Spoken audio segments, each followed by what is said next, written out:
IPL 2025 নিলামে 12 জন বাংলাদেশি ক্রিকেটারের নাম আছে, যাদের মধ্যে আছে leg spinner Rishad হোসেনও।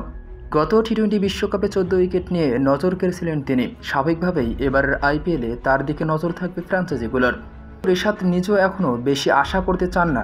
Global super league খেলতে দেশ ছাড়ার আগে আজ মিরপুরে অনুশীলন করতে নেমেছিলেন এই লেগ স্পিনার। সেখানে আইপিএল নিয়ে নিজের ভাবনার কথা জানান এই তরুণ লেগ স্পিনার। তিনি বলেন, আইপিএলে খেলার ইচ্ছা তো সবারই থাকে, কিন্তু বেশি আশা করা ভালো না। বেশি আশা না করলে কষ্টও পাবো না। বিপিএলের ড্রাফট নিয়ে এত ভাবি না, স্বাভাবিক থাকার চেষ্টা করি। সবকিছু আল্লাহর হাতে। তবে সুযোগ পেলে আইপিএলে ভালো কিছু করার আত্মবিশ্বাস আছে রিশাদের। আমার নিজের ওপর আত্মবিশ্বাস আছে। ভালো বা খারাপ দিন সবারই আসে, আমি তাই এত আশা করছি না। যখন আসবে তখন দেখা যাবে। আইপিএলে পছন্দের দল কোনটি এমন প্রশ্নের জবাবে রিশাদ বলেন, আমি এভাবে ভাবিনি।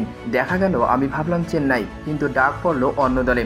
তখন আবার মন খারাপ হতে পারে। তবে আমার ফেভারিট কলকাতা নাইট রাইডার্স। এর কারণ সাকিব ভাই এই দলের হয়ে অনেক দিন খেলেছিলেন। এদিকে রিশাদের নিজের সাম্প্রতিক ফর্ম খুব একটা সুবিধার নয়। ভারত সফরের 3 ম্যাচ টি-20 সিরিজের দ্বিতীয়টিতে 3 উইকেট পেলেও বাকি 2 ম্যাচ ছিলেন উইকেট শূন্য। এরপর শারজায় আফগানিস্তানের বিপক্ষে প্রথম ওয়ানডেতে সুযোগ পেলেও উইকেট পাননি তিনি। রিশাদ নিজে অবশ্যই আশাবাদী, দুঃসময় কেটে যাবে তার। বাংলাদেশ দলে ওয়েস্ট ইন্ডিজ সফরে ওয়ানডে ও টি-20 দলে আছেন তিনি। সেখানেই নিজেকে মেলে ধরার অপেক্ষায় আছেন এই তরুণ লেগ স্পিনার।